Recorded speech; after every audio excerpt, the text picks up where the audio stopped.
I have a great appreciation for effective storytelling and narrative design, as well as a really deep understanding of how to create content that's going to resonate with your audience. I failed to do that.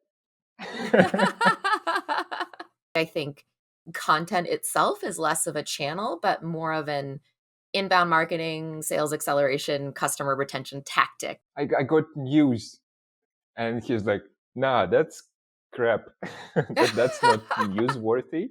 There is no value. There is no nothing." That's what I try to do, is uncover that kind of nugget of like, what's the biggest question my audience has right now? They do not voice that question. They do not know that they have this question. In your Exactly. example, they just needed and wanted, but they had no idea. I think that taking care of my mind and my heart is just as important as taking care of like my physical body with, exercise and fitness and nutrition. Do you make your cat work out? Hello, everyone. Thank you for joining Big Performance Podcast. Today's guest, Brianna. Thank you for joining. Your expertise would be super cool to have. Absolutely. I'm super happy to be here, Alex. You are a high-level corporate marketing person. What is your secret to performance? How did you get to the position? Yeah, happy to share my story. So, right now, as you mentioned, I'm the head of marketing at Inscribe AI. We're a deep learning company for risk teams, and we build specialized machine learning models and AI risk agents for banks, lenders, and fintechs. Um, I'll share a little bit about what my role is right now and then how I kind of grew into it, because it's a unique story, perhaps. But in my role, I'm responsible for all things pipeline. So I combine traditional demand generation and account-based marketing tactics to create qualified sales opportunities for our sales and customer success teams. I'm also responsible for building brand awareness and ensuring we get high ROI on our marketing campaigns and programs. So I get to split my time between funnel analysis and optimization, and then creative out of the box engagement campaigns, which I like because it's both the art and the science of building a predictable revenue engine. The story So of sounds Yeah. like you're saying that you're very niche. You have a niche, but then you say everything. You work Yeah. with the pipeline. You work with brand awareness, and you dabble in communication and like every moment of the contact between people and your brand. You are everywhere. But you're saying, oh yeah, I'm very niche. I do pipeline. Yeah, it's a fair point, actually. I'd say I'm niche in fairly top of funnel focused, but also I try to support the entire customer life cycle, and really the connective thread across all things I do is messaging, storytelling, narrative design. So I started my career in journalism, working in financial media. I ended up producing an online stock market radio show for that organization. And that was really my first introduction into strategic audience engagement. I helped grow the daily audience of that show by like 2x in less than 6 months. And from there, I was poached by a tech startup to work in content marketing.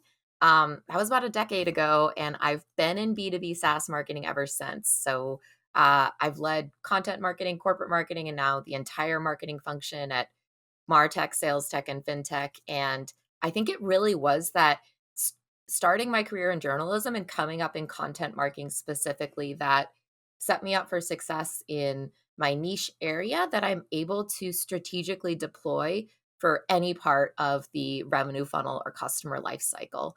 I was exposed early in my career and included in a number of demand generation programs and campaigns, which made it so that I was not only able to create really compelling content, but measure its success and use that insight to continue iterating and building on that success. And truly, I think content itself is less of a channel, but more of an inbound marketing, sales acceleration, customer retention tactic that that can be used across like the entire customer life cycle.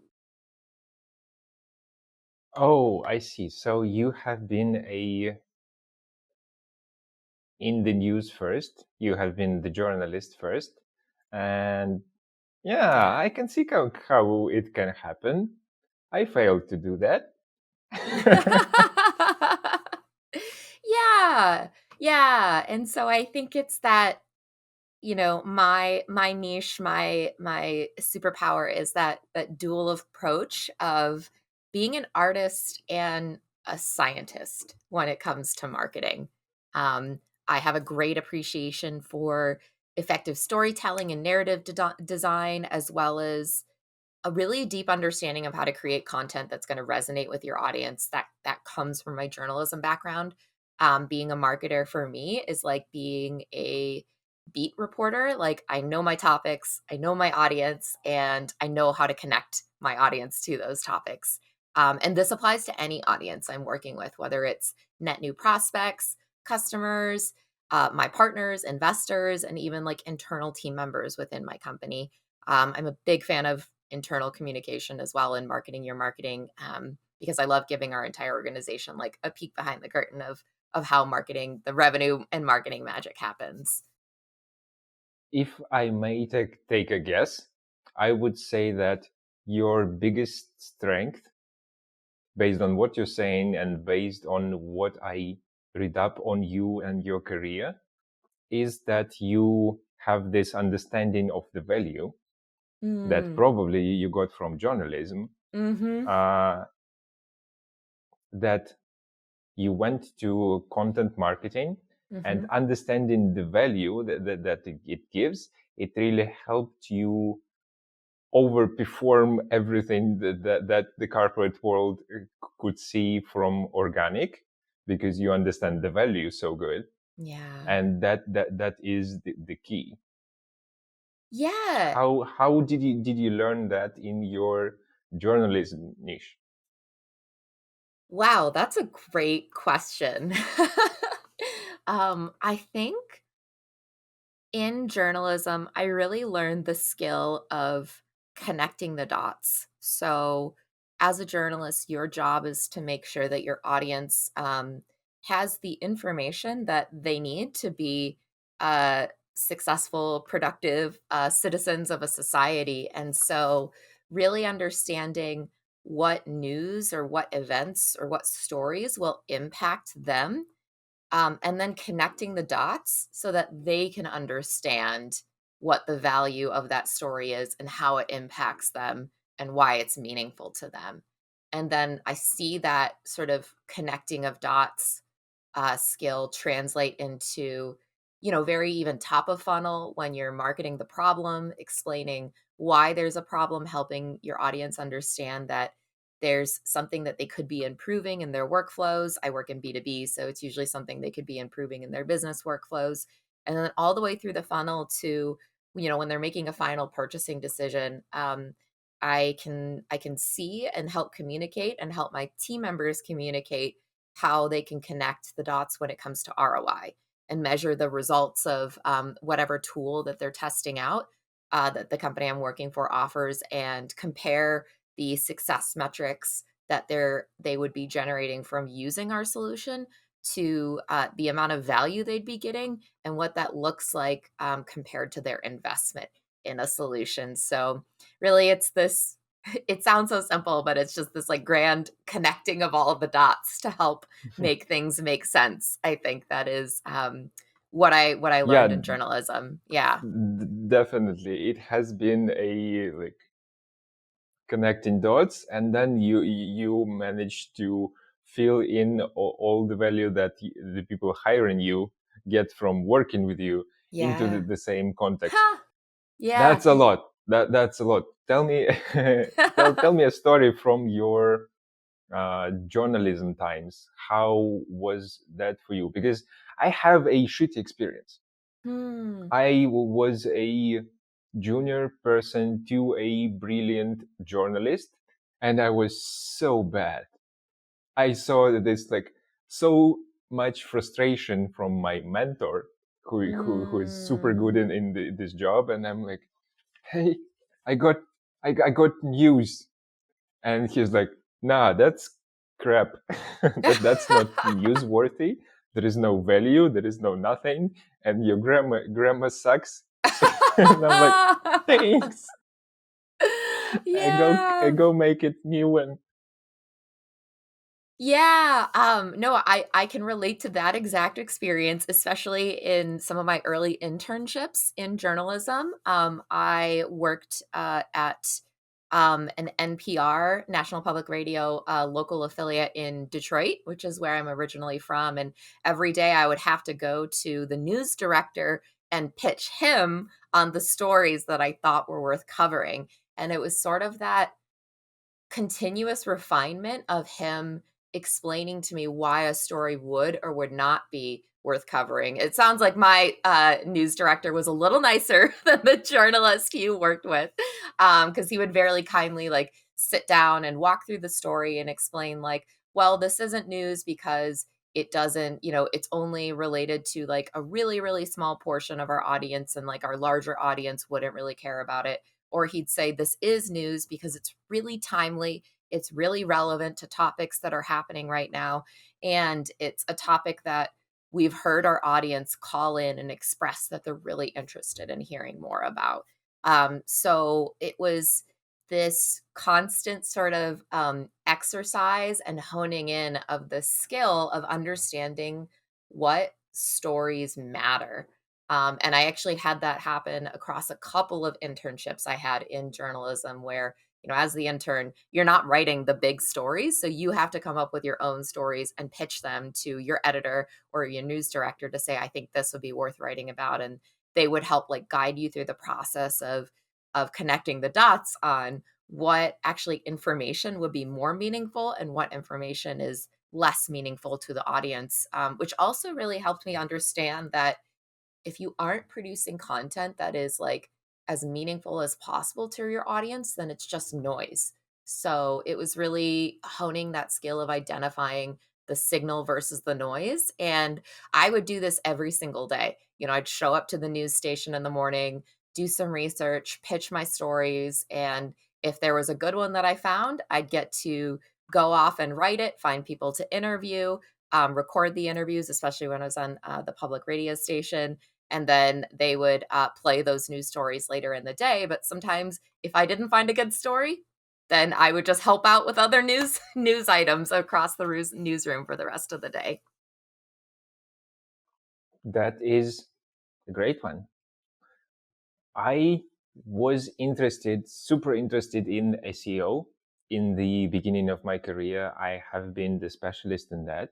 Nice. And when I got to be the corporate marketer, at some point I saw that how actually the value is this biggest piece of equation there is.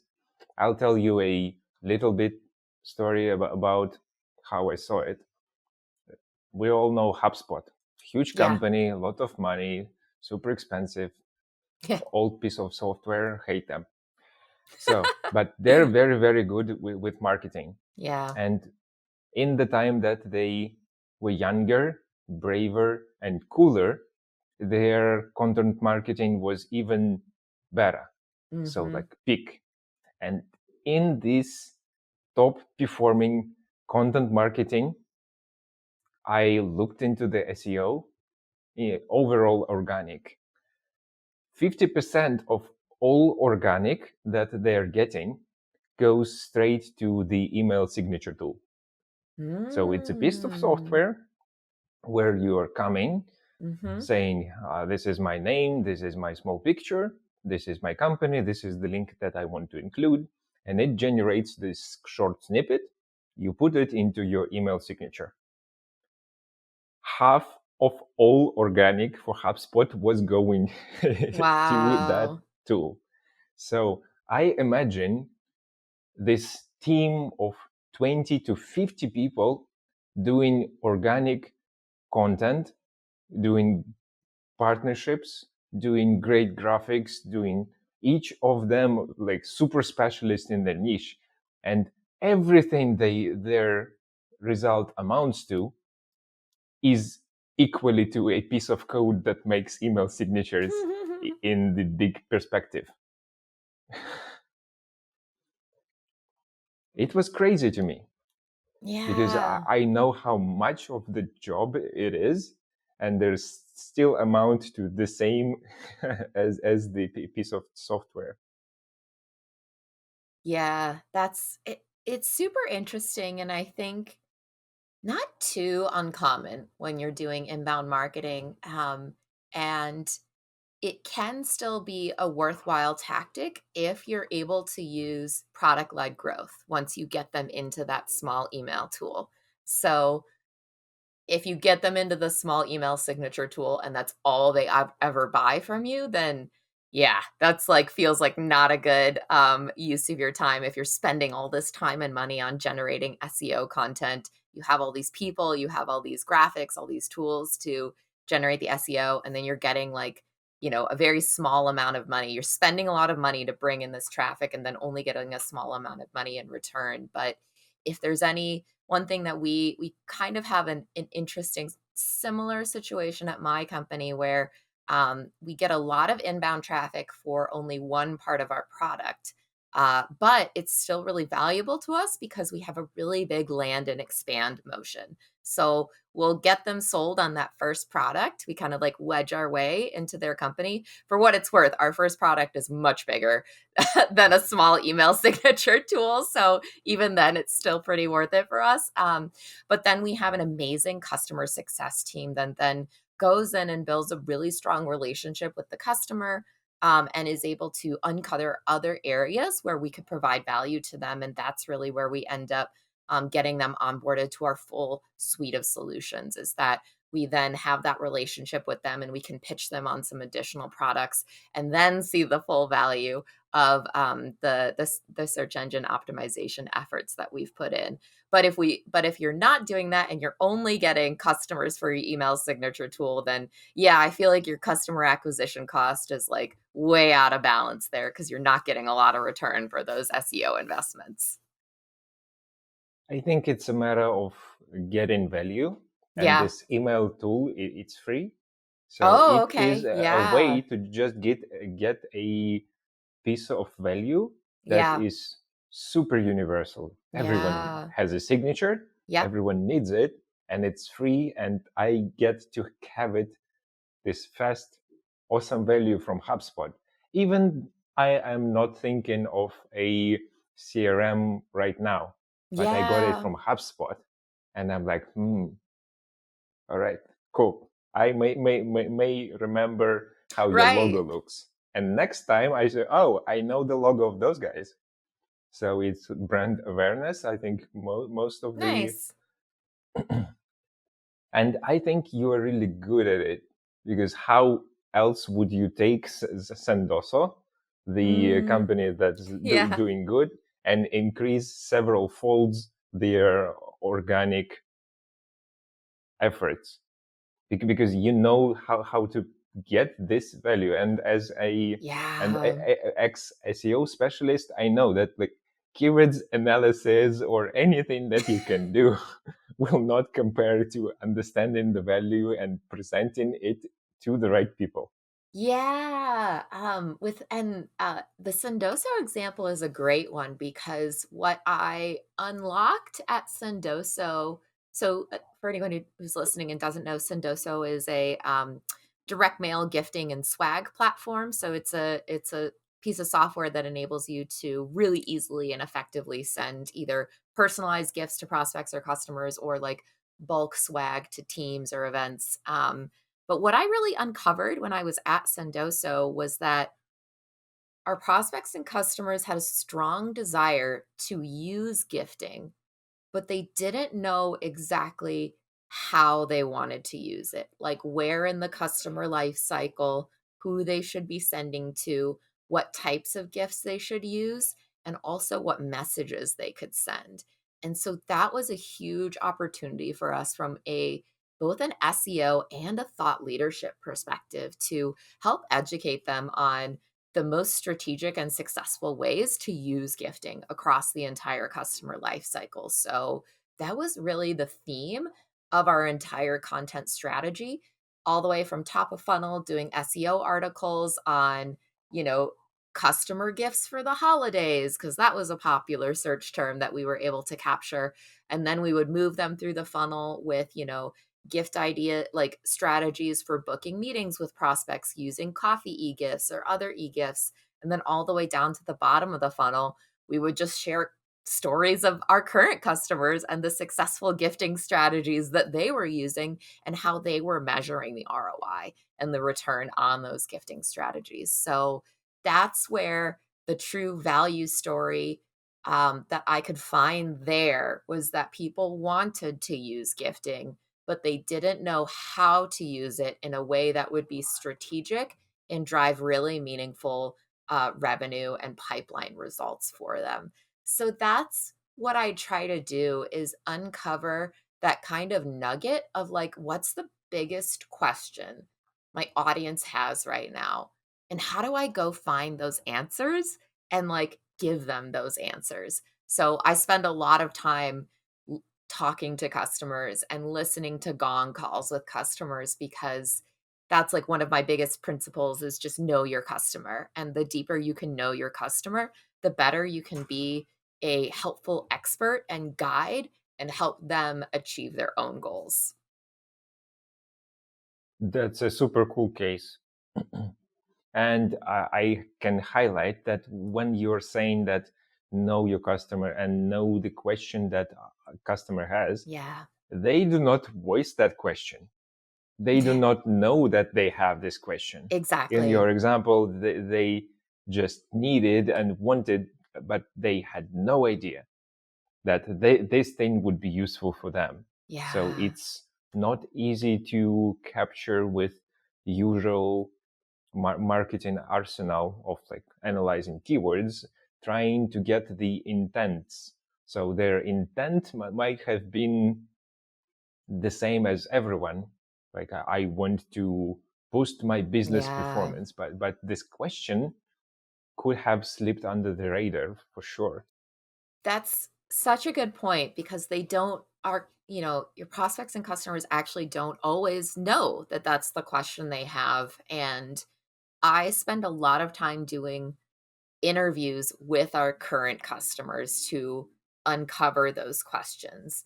And what I do is I try to go deep into the entire journey that our current customers took to become customers. So I'll start at top of funnel and be like, how did you even find out about Inscribe? And they'll be like, I Googled. And I'm like, okay, what exact search terms did you Google? And then I'll ask them, like, how did you get started?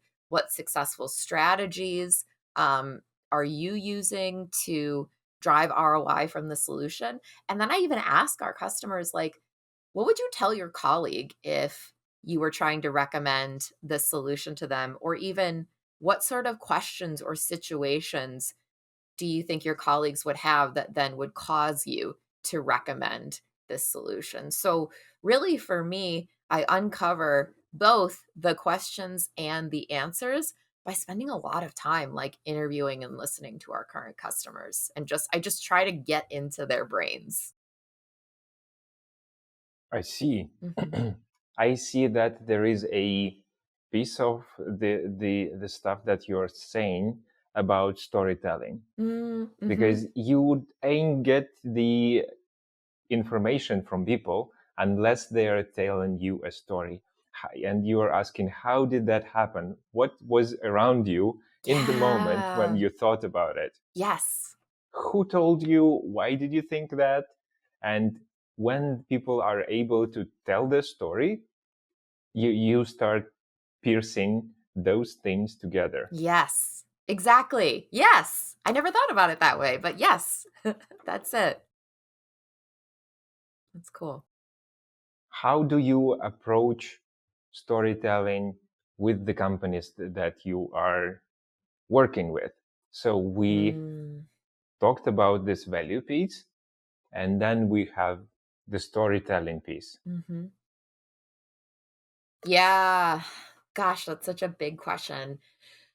I first start by I'm very selective about what companies I choose to work for because if it doesn't seem like a company itself has a good story, or if I don't have like an inkling that there's a good story to be uncovered there, and that's like the journalist instinct, I guess, then I'm not sure that my skill set can make them successful. So, part one is just even like when I'm thinking about joining a company, really assessing the company itself, the company history, what's the origin story of the company or the origin myth, so to speak. And then I also really look at the founders and the executives. Do they have an interesting story? Are they good at telling stories? Are they good at speaking? And do people listen to them when they speak? Do people want to hear their stories? So that's like the first two key elements I look for when I'm thinking about how I can strategically deploy storytelling for a company is like, does the company have a really interesting story? And do the founders have a really interesting story? At Sendoso, I thought the story was very interesting for the company itself, just because we live in such a digital age, and using direct mail or physical gifts or swag has like kind of gone it sort of to the wayside when you could just be emailing or calling prospects. So I thought that was interesting. And then the CEO at that company, he had a super interesting origin story where he started the company after he had just started sending coffee Starbucks gift cards to prospects to get meetings with them. And he was so successful with it, he was able to cut through all the rest of the digital noise, and actually get meetings and overachieve on his quota that he partnered up with his co founder and turned that whole strategy into a business. And then similarly with Inscribe, at my current company, when I first met our co-founders, who are twins actually, um, they're both engineers. They're both very thoughtful, interesting people who are interested in a lot of things related to AI transformation and technology and how it's changing all these different parts of our work and our lives. They are very intelligent people who have a lot of interesting thoughts to share, and people are really interested in talking to them and hearing their stories. So I had the founder story, like there was a really good founder storytelling ability there. And then also with the company, um, we started as just a fraud detection solution. Now we're a full like AI risk management. We have all these offerings, but specifically, it we started with document fraud detection. So detecting, any photoshopped like bank statements or IDs or utility bills that you would use to fraudulently like apply for a loan or a credit card or get access to a crypto account. And that story is really interesting.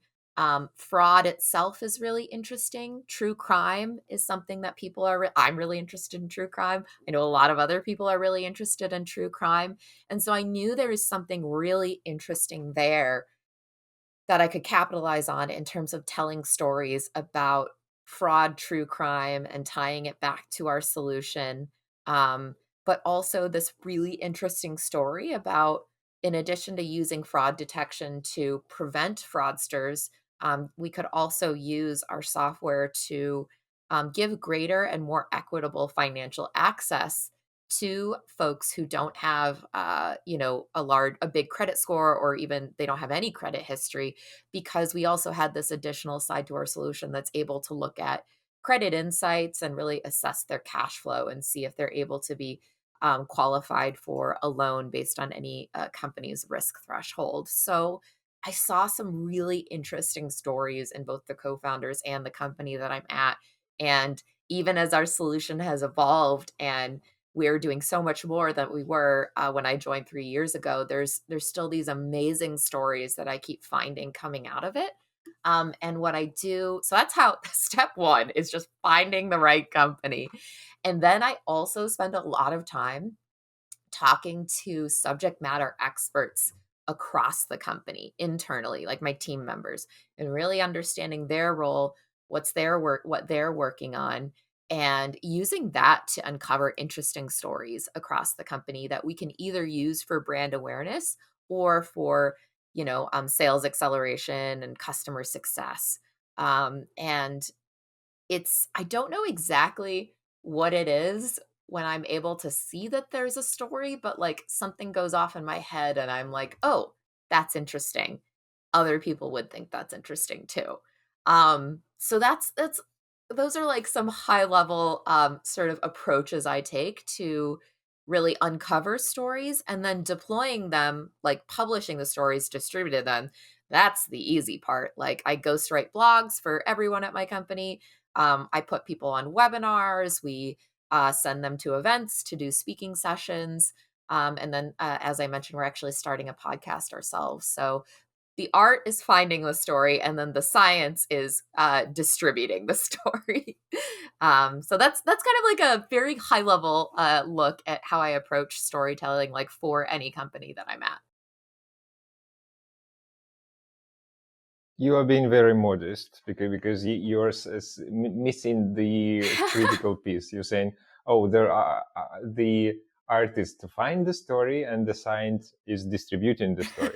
But there is one obvious piece in the middle: the writing the story, and there is Yeah. some mastery into that. You're like, "Oh, I write everything for everyone." Yeah. And that's fine. Here is science, here is art, but my expertise in making it happen in the middle is just I have Yeah. it. Oh, it's so funny. I started my career in journalism, but I've been writing my entire life. Like I can't remember a time in my life, even when I was like a young kid, like that I wasn't running around in a park with like a journal and a pen in my hand. So writing is sort of it's not just a passion, it's like my way of life. Language is how I understand the world and navigate the world, and I'm very fascinated by language and writing and communication. So it's both something that I've been incredibly passionate about my entire life. So I spent a lot of time writing and honing my writing skills. And I still hone my writing skills. In my free time, I'm either journaling or writing essays or writing poems. So for me, writing comes very naturally because I've spent my entire life working on it and refining and honing that skill, and it's, like, one of my favorite things to do in the entire world, and I have been told that my writing is pretty good, so I will take that. How do you balance the expectations and stuff in your work life with personal development and personal life? Ooh, I think I ask myself that question all the time.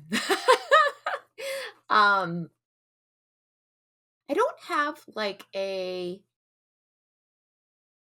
strict rule for this. I feel like that balance between where I put my time and energy and work versus personal development, it ebbs and flows. So I've noticed there's phases where I'm spending a little bit more time focused on work, developing my skills at work, providing more value to my work. But then I've noticed times where I will spend more time in my free time just on my personal projects, developing my skills there. And the way it's almost like a pendulum, I guess. It's the way I determine whether I'm going to spend more time on professional life or personal life is like I've noticed that, like, once I swing to a certain point in focusing on professional life, I'm like, "Okay, now I need to rebalance and spend more time, like, in my personal life and developing my personal skills." And then once I feel like I've gotten my fill on that side, then I've noticed it'll swing back to the other side. So, I know that's a really vague, squishy answer, but what I'll also add is, like, um self-care and really nurturing my personal life is one of the keys to me being successful in my professional life. So I'm really big on um just like health and wellness. Like I love taking care of myself, exercising, meditating, reflecting, journaling, going in nature, because those things really fuel me and make me feel alive, and they enhance like my creativity and my ability to connect the dots and my ability to see opportunities and my energy to go seize and execute on those opportunities. And then as long as I'm really like fulfilling myself on a personal level, that's what I've noticed is what allows me to show up as like my best possible self in my professional life as well. And really, there are always exceptions, but generally, I try not to work more than, like, 50 hours a week. I try to keep it between 40 and 50, because what I've noticed is when I go over that amount, my actual productivity decreases and my success decreases. And so, I really try to understand what my limits are and operate within them and make sure that I'm continually fueling myself, so I'm never going above or below what my actual capacity is. Obviously, there are always times when you're working more than 50 hours a week. I go to events where we do trade shows where you're working from sun up to when you crawl in bed at the night. There are big product launches or other campaigns that require you to just put in extra hours. I've had to be up at 3 a.m. to do a product launch before. But I try to keep those as exceptions so that I have a really well balanced life on average, so that when I need to put in that extra energy, that extra fuel, I have those reserves that I can tap into and it doesn't totally burn me out. I think the pendulum idea that you present is a very acute observation Mm.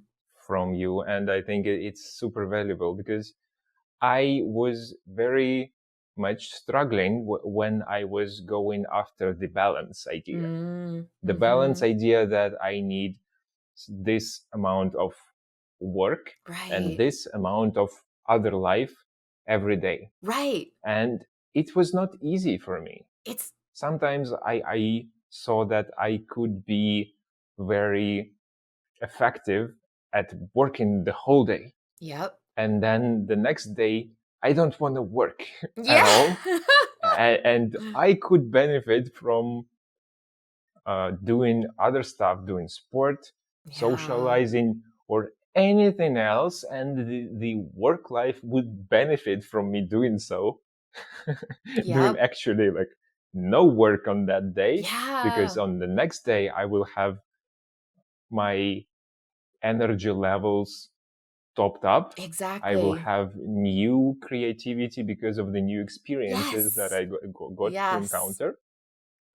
Yeah, so this pendulum swing idea, I think it's very cool. Yeah, Oh, thank you. I'd never articulated that way until you asked me that question. And I myself came to this place after also really struggling early in my career with figuring out that balance. And what I found was that trying to have like an equal amount of work and an equal amount of life every day, all the time, um, just was not feasible or realistic, because sometimes your work life calls on you and needs more from you. And sometimes your personal life calls on you and needs more for you.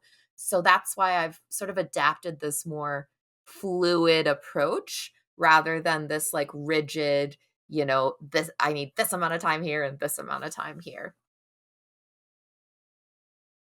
I want to get your perspective on one other thing, which Okay. is a pain for many marketers out there. I know it because it has been for me, Okay. and there is an innate fallacy to be found in this Mm. issue. So I'm a marketing person in a company. It's very easy for me to track my goals because it's numbers. Mhm. We track them, and then I looking at numbers go up, I start to connect numbers going up, sales going up with my personal performance. I'm saying, oh, I'm a great marketing Oh, person because the numbers go up. But yeah. I get hooked to that, Yep. and then the numbers go down, and I'm like, oh, does that mean that now I'm a bad person? Yeah. Yep. Yes, I can very much resonate with this feeling. I think it's really common, and it's when you care so much about the work you're doing, which I do, and I could tell you do as well. It's hard to not get attached to those results, because that's it. I don't know how, but somehow it like those performance metrics also become like it's easy for them to then become like a reflection of your value and performance as a human being. And the only way that I have found to mitigate that is actually there's two ways. One is sort of this I'm a really big fan of stoicism and not letting, especially in marketing, in startups, in tech, in any sort of entrepreneurial effort, there's a lot of really high highs and there's a lot of really low lows. And I try to just stay a little bit more in the middle of being like, wow, look at the performance. That's great. Good job, team. And then if the performance is down, I try to be like, okay, something's going on here. Let's dig into it and think of it more as like, a team problem to solve or just an interesting problem to solve. So that one's a little tough. That's where the meditation comes in. I read a lot about stoicism. I try to remain fairly well balanced, but that doesn't mean I don't celebrate the highs or I don't reflect on the lows. But when I do find myself getting really low because things are really hard, I have been in those what would you call it, periods where you're trying so many things, nothing is working, but you're trying really, really hard. And like, it's like there are tactics that even have worked in previous roles or tactics that even worked previously in this role for this same audience, but suddenly it's not working anymore. And it's very frustrating. And it's hard to not take it personally. So when I find myself getting into that place, I have to swing the pendulum back to my personal life and step away from my job. I mean, not saying like take time off, but like really spend more time with myself, with my family, with my friends, with my hobbies. And that way I can get a better perspective about the fact that this job and this performance metric that I'm getting a little too closely tied to is only one part of my life and is not reflective of my whole value as a human being. And outside of being a marketer, I'm also a daughter, a sister, a girlfriend, a friend, a cat mom, and that I have all these other very rich, valuable areas to my life where I provide value and I'm also very valued. So I think perspective is how I deal with that sort of feeling where I try to pull back and instead of being laser focused on that metric or that performance or the state of the company's performance right now, I try to like zoom out and look at my whole life and remind myself that this is only one part of my life and one aspect of me. Great, great perspective. I like that you touched on some other topic that is interesting. This would be challenges and the team play. Mm. We all know that challenges make us grow, Mhm. challenges make us improve, but we are not happy when those challenges arise. Yes. We're like, oh, I thought our work will be sunflowers and happy Yeah. celebrations all the time. And Yeah. here is like the challenge. Yep. And you, on default, you say, oh, I don't like that. Let's fight it. But how do you communicate that a challenge is good to your team and like how do you help them get over it Whew. every time? I love this question. Um, First, I have to communicate to myself that a challenge is good because I have to believe it before I can communicate it to the team. And uh, I have spent a lot of years in therapy to get to this place where a challenge doesn't mean I've done something wrong.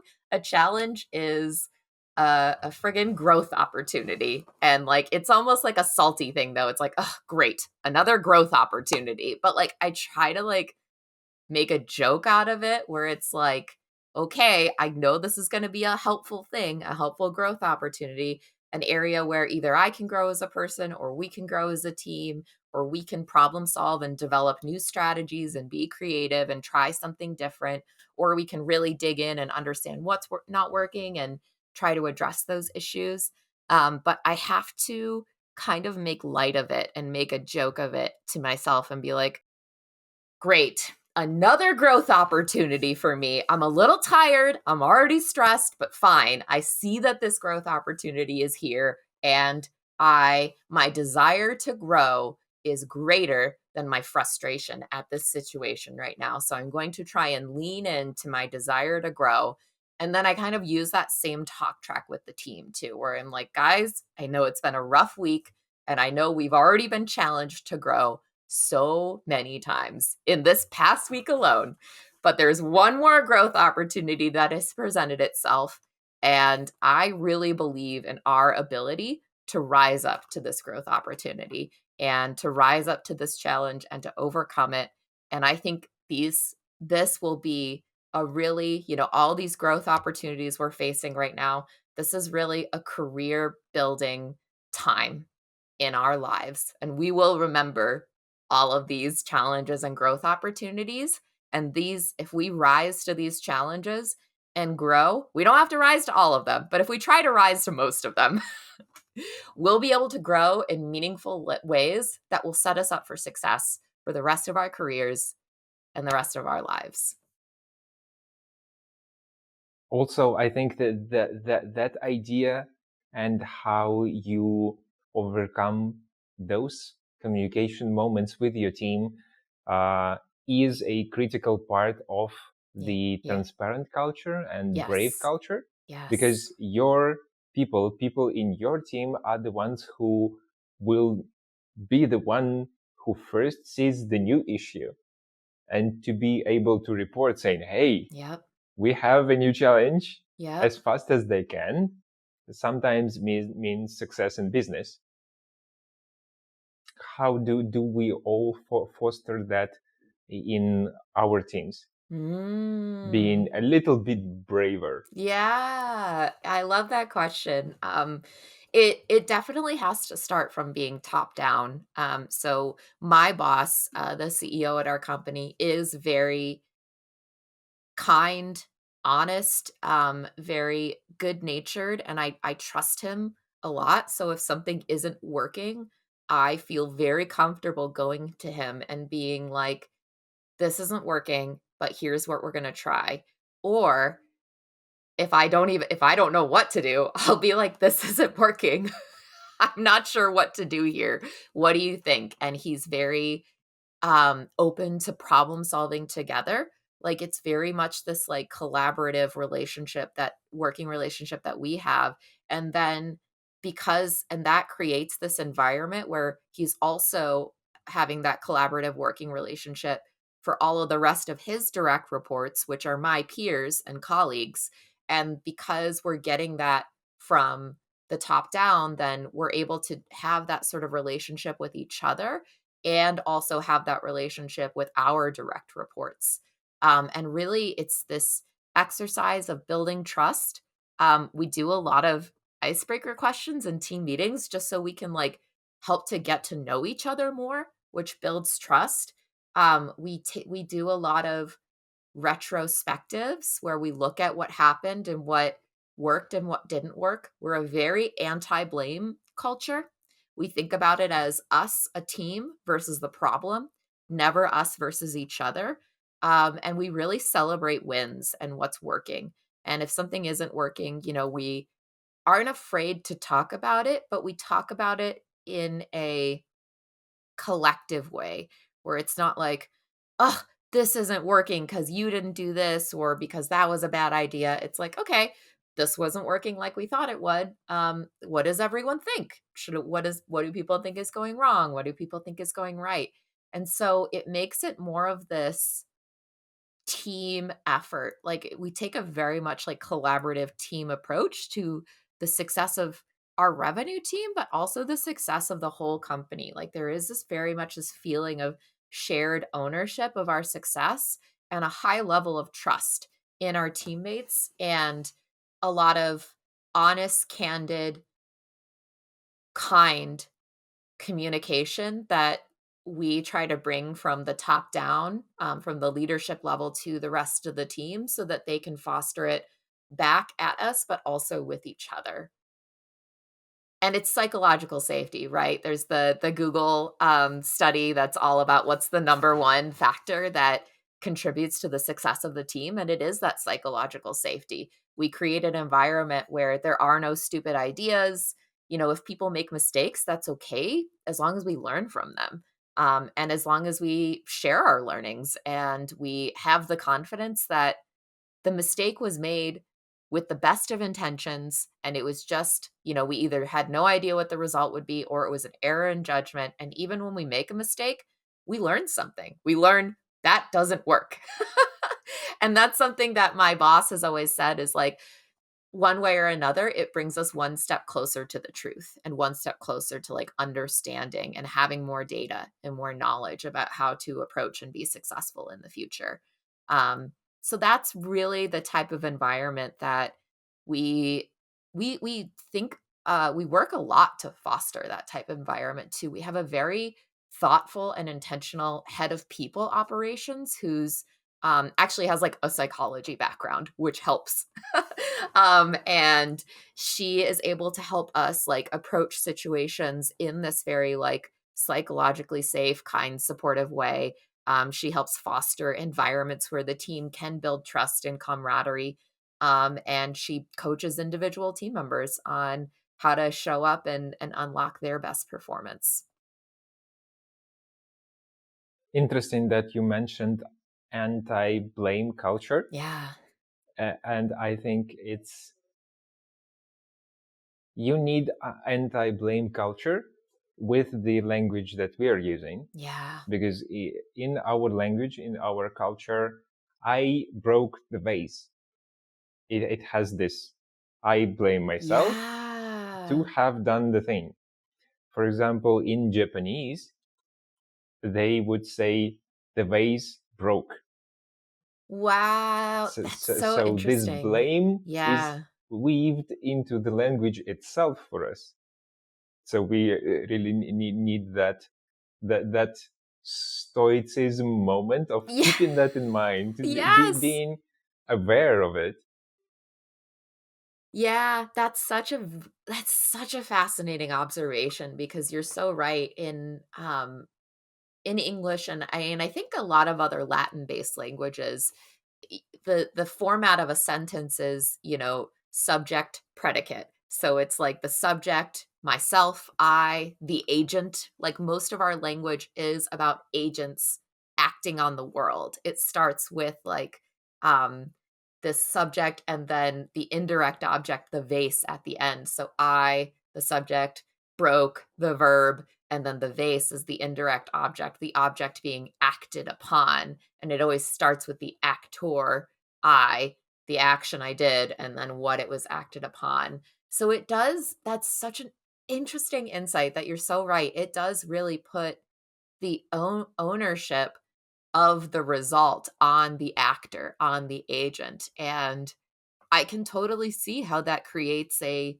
culture of self-blame, and even shame, which shame is a direct blocker to being vulnerable and to being able to grow. Because if you're stuck in shame, then you can't look at your mistakes or weaknesses in a productive way because you're so just ashamed of them. True, true. Yeah. You mentioned that you have extensive experience in writing, Hmm. journaling, writing, creating, and with me not being that kind of person, I adopted the habit of journaling for the mental health part of the picture and Yeah. then performance part of the picture. If I am able to create stuff, to be able to express ideas in a more effective way, I'm better as a business owner. I'm better as a person in general, actually.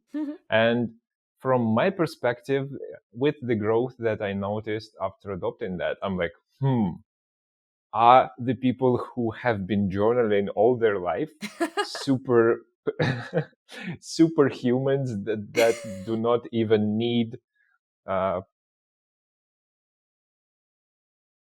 who that they do not even need like psychological help. They don't need therapy at all. They're so healthy that is crazy. And you mentioned that you do have connection to a therapist. So yeah, that thing debunked. All the Yeah. people have their own issues. It's just the different situation. Yeah, oh, totally. I mean, I'm a big fan of therapy. I highly recommend everyone go to therapy because we're all on these like unique journeys of life, and it's hard to we all have our unique aspects of life and challenges in life that we all have to navigate. So I use journaling as a creative outlet, but also as a mental health outlet because I think that taking care of my mind and my heart is just as important as taking care of like my physical body with exercise and fitness and nutrition. What do you do for exercise, fitness, and nutrition? Oh, I work out like 5 to 6 days a week in the morning before I go to work. I love doing either weight training or kickboxing or yoga or HIIT training, high intensity interval training. I also am really big into like cooking and eating like vegetables and lean proteins. So I have a salad for lunch almost every day. I'm big on meal prep, so I will make all my salads over the weekend and then have them at lunch. And then usually for dinner, I try to have some sort of protein, whether it's beans or tofu or some form of meat, and then like more vegetables. I'm just really big on, and then on the weekends, I'll try to make like a smoothie with like fresh fruit and Greek yogurt and peanut butter and oats. So I'm very big on thinking about like the fresh whole foods that I'm putting into my body, but also making sure I'm moving my body. I also try to go on like a 30 to 40-minute walk every day too, especially at work, especially because I work from home. I need to get out of the house. I live in a really beautiful part of San Francisco where there's like a lot of trees and greenery. So I can get outside, look at some green things, some living things, see other human beings in real life and then come back to my desk in my apartment and get back to work and go back into the zone. How long did you have that? Did you have the time of your life when you were not putting as much attention to those things? And when you adopt, did you see the increase in your performance? 100%. I started working out almost daily about a decade ago. And that really, like that time that I spent taking care of myself and nurturing myself was really that first time that I started like filling my cup and like fueling my engine, which was allowed me to be more successful and show up professionally and be more successful at work. And that's when I started with fitness and then I added a nutrition and then now I also do meditation. But there's like a direct correlation between taking care of myself in my personal life and then my ability to be a high performer in my professional life. And I had immediately saw the effects of how it changed how I show up every day in my personal life and my professional life when I started regularly moving my body and exercising, when I started filling my body with like nutritious food. And from there, I never stopped. Don't get me wrong, I have cheat days. I love pizza. But so because you got moderation, right? Everything in moderation. So I tend to have one cheat day a week and one rest day a week where I allow myself to be like lazy and eat whatever I want. But yeah, for the most part, I love having that routine because I really do feel at my best, which allows me to think better, to work better, to write better, to communicate better. Like everything just works better when I'm really taking care of myself. These are the things that you really maybe could not have guessed, that the thing you eat influence how your Yeah, mood goes the next day. exactly. The crazy part for me was this long, the bigger time horizon that I need to look at. So if I am not performing good in this day, I do not have to be specifically looking what did I did wrong on this day. Maybe I was Yeah. lazy previous 2 days. I was not doing sport. I was not eating that good. That's why my performance in the day three kind of lacking, really. Yep. And it was like, oh, so even though I did sport in the morning, it was the first day of in the week that I did it. So my performance may be Yeah. not super good. So this is the benefit of consistency that Yes. I did not initially see in there. Yeah, I think that's such a great point too, is like making sure you're focusing on the right time frame and like the global maxima versus the local maxima of it has these compounding effects. So I've had that same thing where like if I take 2 days off from working out, but then that 3rd day when I actually do work out, I'll be like, "Ugh, I still don't feel great." But then it's not until I'm like into my 2nd or 3rd day of working out, then I'm like, "Okay, now I'm feeling it." Like it all like adds up and compounds on itself. Do you make your cat work out? You said that you are a cat mom, and we know how our performance Ah, increases when we work out and be active. And we do know that healthy diet and healthy exercising regimen is good for cats and influences directly the cat longevity. So, what do yeah. you do for your furry uh, person I thing? think this I is don't know. this is my favorite question that I've ever been asked on a podcast. Yes, so I'm really I actually have 2 cats. Cat obesity is a big health problem that cats have. So diet and exercise is also really important for the cats. In terms of diet, we actually have like we pretty strictly measure how much food we give them. Some cats, you can leave food out all day and they'll just graze. Not my cats. If you leave food out all day, they will just eat all the food. And so we have to feed them at intervals, like a little bit about a amount of food throughout the day, because cats are grazing animals. They like to eat a little bit of the time throughout the day. And then for exercise, I play a lot with them. So we have so many different cat toys. It's like embarrassing. I can't tell you how many different cat toys we have. But we have like little wands that they'll like jump and play around in. We have 2 cat trees that then they can like run up and down and climb up and down in. And then because I have 2 cats, they're brothers actually, they were a bonded pair. So I adopted them together. They play with each other a lot, which gives them like a lot of really good exercise. So yes, exercise is super important for cats as well. They're brothers. Yes. They're still young, I presume, because like they start playing less and less while growing up. They're actually almost 8 now. So they're Hmm. not still super young. They're kind of in their like, they're like in their 30s or 40s equivalent of being a human.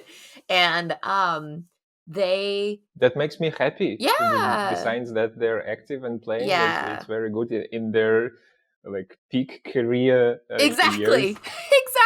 Exactly. Yeah, and I mean, once they get into like their, 12, 13, 14, I definitely expect their activity to go down, but it's similar to humans. Like as humans age, in order to keep moving, to be able to keep moving, you just have to keep moving. You have to keep your body active, which will keep you from becoming stagnant and stale as you age. And it's just the same with cats. I think the fact that they still play with each other, um, and that we still play with them, and that they run around the apartment, they can run up the cat trees, like that access and that ability, but also that prompting for them to exercise, I think just keeps the habit up for them, which keeps them healthy. What is your goals that you set in front of yourself for your personal performance and work life for the next year? Oof. Ah. Yeah. I'll start with professional because that's easier. Yeah, there are a couple of goals that I'm honing in on right now. Number one is always making sure that we hit our revenue targets. But also, really, what I think about is ensuring that we have a healthy sales efficiency metric. So, making sure that we're not spending so much money on sales and marketing, people, programs, technology, that the money we're making is like not enough to make up with that. So I really try to keep in balance, and you could also call it customer acquisition cost. I really try to manage our customer acquisition costs and sales efficiency so that the new revenue we're acquiring in a very sustainable and scalable way.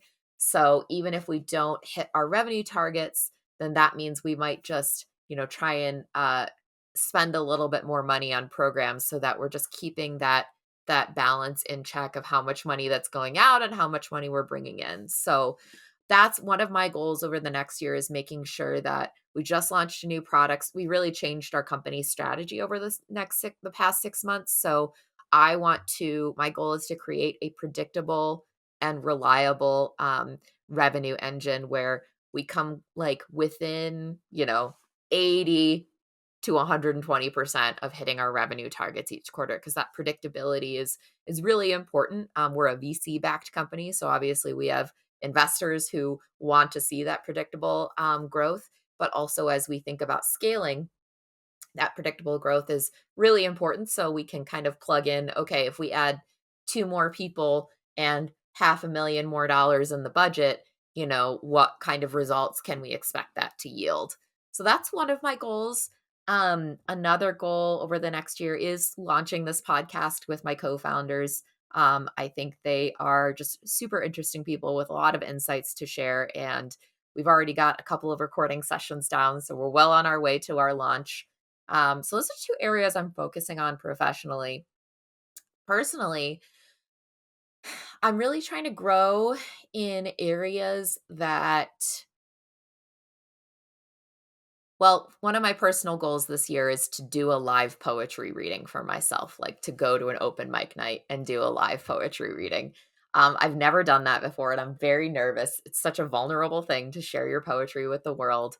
And I'm a little behind on tracking to that goal because I need to start going to open mic nights first to like get a feel for them and figure out where I'd want to um, perform my poetry myself. But I have a list of ones that I'm going to go check out. So I do intend to complete that goal for this year.